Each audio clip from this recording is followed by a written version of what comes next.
Happy full moon, everybody. Cheers. How you doing? Oh, it is spicy out there. Oh, it's 2017, if you were asking. 2017.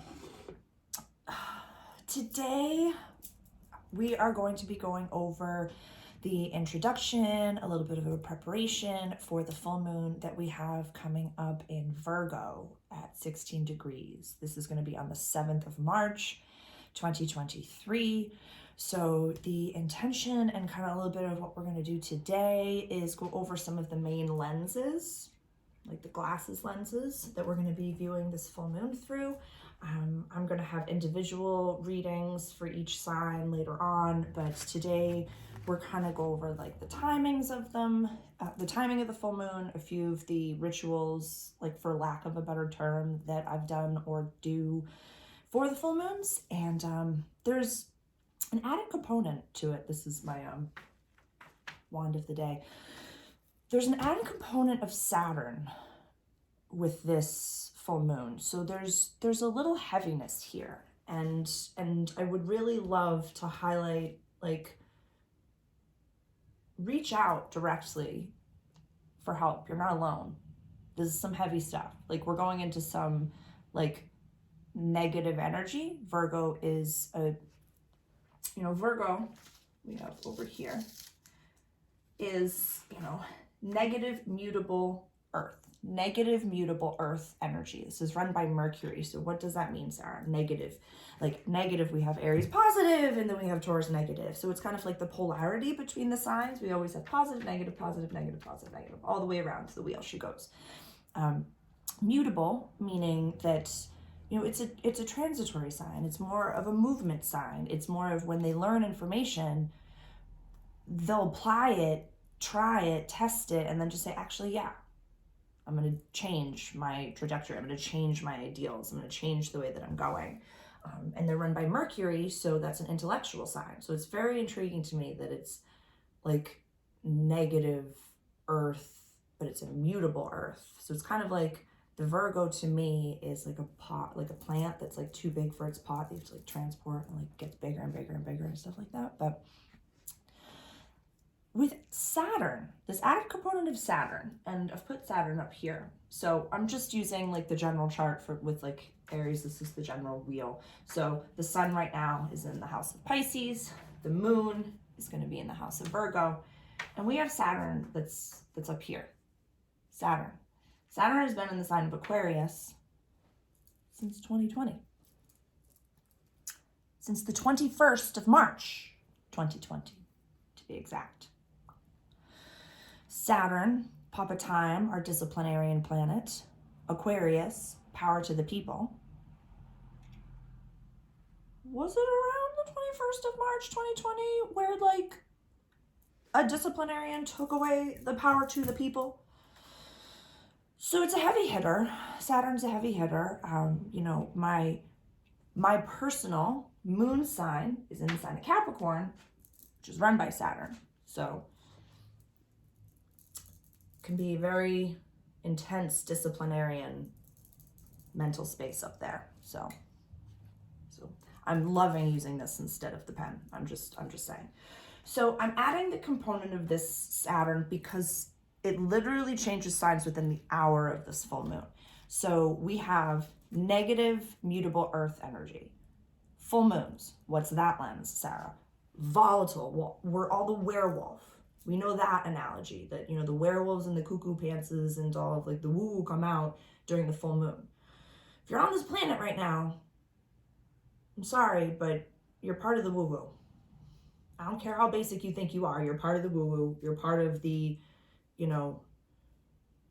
fantasy world of archetypes that is planet Earth. I'm sorry, but if you don't see it for what it is, maybe Saturn and Pisces will show you. But okay, so what I love about astrology is that we have, math, patterns, and history. So what have we learned with Saturn being in Aquarius? If we're using the general wheel, and I'm going to incorporate Saturn into every single one of the readings because it's literally by the hour. Okay, so everyone, if you want to get your pens out, this is when we're going to start to take some notes and some timings. And I'm going to give you some rituals and some things to do. So please, everybody, get your notebooks out. Get some coffee. I have some coffee here, and I have water in my hat cup, and I have some organic mandarins as well that I'm nibbling on right now. I got a whole bunch. And I've got my grid, I've got my cards, I've got this whole thing with me. So get yourself all hot and bothered and settled. And let's deep dive. Okay. So this full moon is going to be happening on the 7th of March. For Gloucester, Massachusetts, it's going to be happening at 7:20 a.m. Saturn is going into Pisces at 8:35. So that's a big deal. For the Gold Coast, for Queensland, 7th of March, 22:40 is the full moon. And then Saturn goes into Pisces at 23:35. Girl, I know. So again, Saturn, this is another date, went into Aquarius on the 21st of March, 2020. So even if you don't want to look at it globally, that's fine. Saturn is an outer planet, so it's a generational planet. It affects, so the people that have been born since the 21st of March, 2020 till now will have their natal Saturn in the sign of Aquarius. So that will be part of their chart. That's how that works as well. So I'm throwing a lot of information at us, but if any of this information like really like hits hard and you're like, what is that about, Sarah? Just call me and we'll book a call. This ages you, by the way. I need people to know that by doing this action, when I say call me, this ages me. Yeah, I'm gonna be 36 soon. Like, this ages me. It would be this way for the other generation, for the children, but for the, we're ancient. I know. Okay, so we're gonna add Saturn in there. I was gonna talk about Pluto. This little guy, he's like a Christmas critter. If anyone ever watched South Park, and you know what a Christmas critter is, they look like this. They look cute and sweet and innocent, but they will fuck your face up. We're the Transformer. We're the outer planet. We are gonna fuck your face up. So Pluto's going into Aquarius on the 23rd of March. So we'll talk about that in the new moon video. But for a lot of people, this will be, it will it'll retrograde back into Capricorn, and then it won't fully go into Aquarius until the end of 2024.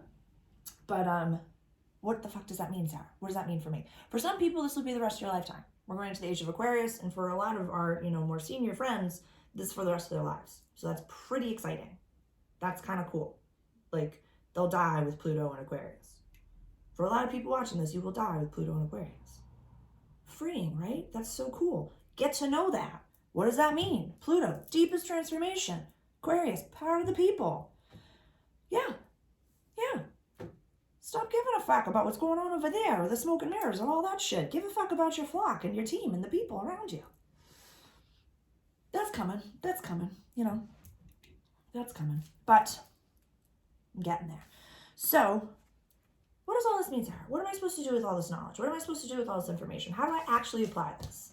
Like, that's the biggest component as to why I deep dive into all of these things and understand all of the pattern and all of the history and all the math, so you can put your most authentic foot forward. So you can say, okay, I know that this is coming. I know what Saturn has done before.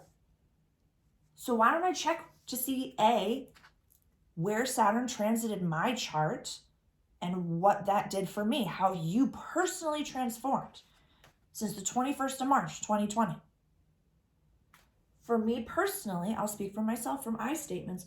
For me personally, this was happening in the base of my chart. Ooh, I'll have to change that. The base of my chart. Hold on. There we go. Did it. Literally. It's been doing this. Gutting the root of my being. House and home. I've been almost homeless numerous times within the past few, like, numerous is a stretch. Numerous is a stretch. I'd say definitely one, almost two in the past few years. I've learned how to healthily communicate. I've learned how to control my anger. I've learned how to set healthy boundaries. I've learned how to trust my gut and intuition. This also, for me personally, my natal Venus is in Aquarius. So my natal planet of love and relationships and yin is in Aquarius. So I apologize for anyone who this might be crass to. This might sound crass, and I apologize in advance. So please just earmuffs if crass language is inappropriate for you. It felt like Saturn just bent you over, no lube. No lube. Like, just like hands against the wall, just no fun. No, not in the fun way.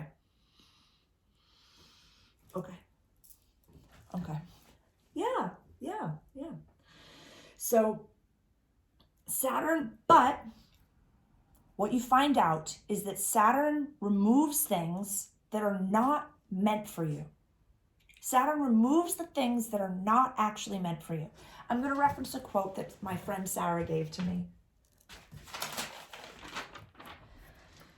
And I don't remember if this was like a Joel. I don't remember who said this. I don't remember. It could be a Joel, but I don't remember. So I don't know who this quote. It's from God. So God said it. But trusting when you're rejected, or when Saturn removed people that I thought were, soul friends, soul beings, family members, blood relatives. And I was like, what the fuck? And Saturn was like, you are not rejected. I hid your value from them because they are not assigned to your destiny. Rejection is God's protection. Rejection is God's protection. I love that. I fucking love that. That's from my friend Sarah. And Joel, I think, too. That's probably going to fall at some point, but whatever said this. So, okay, now let's go back to the full moon. And let's go back to what we're going to do with all this information and how this is going to affect us. We're going to check where, for all the signs, this is falling in your chart. Then you're going to look back in the past 2 years for Saturn and be like, okay, what do I really need to let go of? What have I fully let go of? What do I need to fully cut ties to? Or if something just keeps like creeping up with little breadcrumbs, that's what we're going to journal and really look into. We're not manifesting right now. In my personal opinion, I do not believe that full moons are a time to be manifesting, especially with all this information. The seeds that you've been planting on the new moons, they're going to pop when your consciousness is ready, whether you manifest it or not. Right now, these are massive, worldwide, consciousness changing energies. Like, this isn't just about us anymore. This isn't just about me. This isn't just about you. Like, I trust blindly that who's meant to find this information that I'm offering will receive it. And what I need to receive back in compensation for this energy and for this work, I will receive effortlessly. I have no doubt in my mind. I don't need to figure that out anymore. I don't need to compartmentalize that shit. I don't need to fucking worry about that. As I trust my gut. If something did not work, if you had, failed launches, Sarah, if you had all these things, go bigger. March is about going bigger. Going fucking bigger. Going way bigger than we think. I'm a performative healer. I'm very ostentatious in my presentation. But I get shit done. And I know what I'm talking about. And I'm good at this. So buckle up. Let's enjoy. So, if we need to be doing magic, and if we really need to be cutting ties, there's a few things that we can do. Make a list. Make a list of what we're going to be letting go of. And this can be for anything. This is regardless of the house. This is just like, this is the formula for what you're going to be doing. Writing the list and saying, number one, I release any and all fear of blah, blah, blah, blah, blah. you know, in the first house, and I'll go through it in each house in each video. So like I'll give recommendations, but like this is I release, I cut ties to. This is like, what are you letting go of? What are you clearing house? What are you fucking like, purge your spring cleaning of the inside of your soul. Nobody needs to see this list. Nobody ever will. We're going to set it on fire. We're going to set it on fire. So write it all down. Write the list. You know, get to 10. 10's a good number. 10's a good number. I like the number 10. But as many or as little as you want or as need. You know, because if you just say, I release any and all fear, and you're really dedicated to that, then that's all you need. Then that's all you need. So you write them out in black, in a black pen or a blue pen. And you know, have them on individual pieces of paper or Post-its, if you will. And actually, no. We're going to set them on fire, so don't burn the Post-its, just on individual pieces of paper. And then you're going to look at it, read it. You're going to cross it off with a red pen, red marker. Ball the fucker all up. And then you throw it into a metal bowl or a bowl. Whatever it is. Throw it. And then you're going to set it on fire. I always have a shit ton of water around. Like, I'm outside. I'm like, there's a hose, there's something. I'm terrified. I have tongs. I'm like, yeah. This is 2023. Don't hurt yourself. And we're so blessed that we're allowed to do these types of things in public. You know, you're allowed to be woo in public. So like, be woo in public.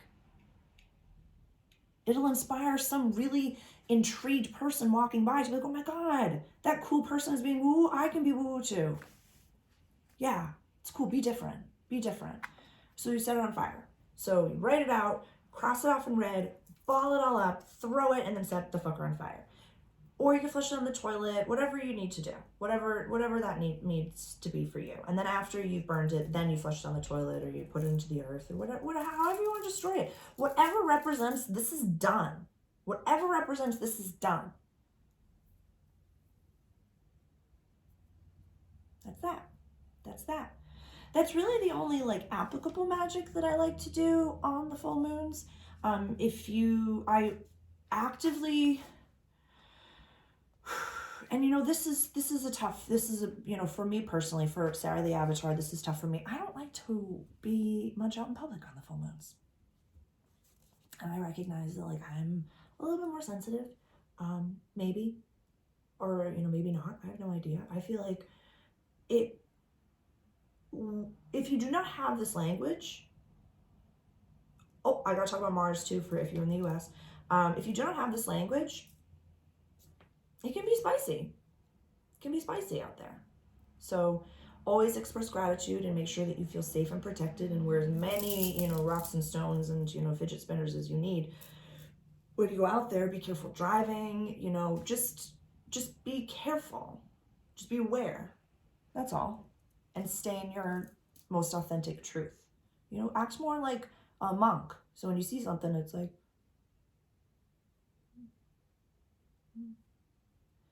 and then we get home and be like, holy fucking shit, what was all that? But when you're out there, just be like, interesting. I'm aware. Interesting. So those are some of the things that, you know, that's really the only thing that I really like to, and I like to sleep a lot and, you know, eat things that reminds me of the sign a little bit that it's falling in or the axis that it's falling in. And really focus on like letting things go in the chart that's in the area of the chart that's most applicable to me. Because we can get really, the Virgo can be very self-deprecating and very hard on themselves, and very perfectionist and, you know, imposter syndrome. You know, all signs have like the positive and the negative. And, you know, I do have videos, my video, The Signs Evolving. I'll put the link for the Virgo Evolving below. And, you know, if we're an unevolved Virgo, we can be mean and we can be spiteful and we can be really angry. But you wronged me this day. But then like, it's that hate hits you first, you know? But like the more evolved version of the Virgo, it's like really loving.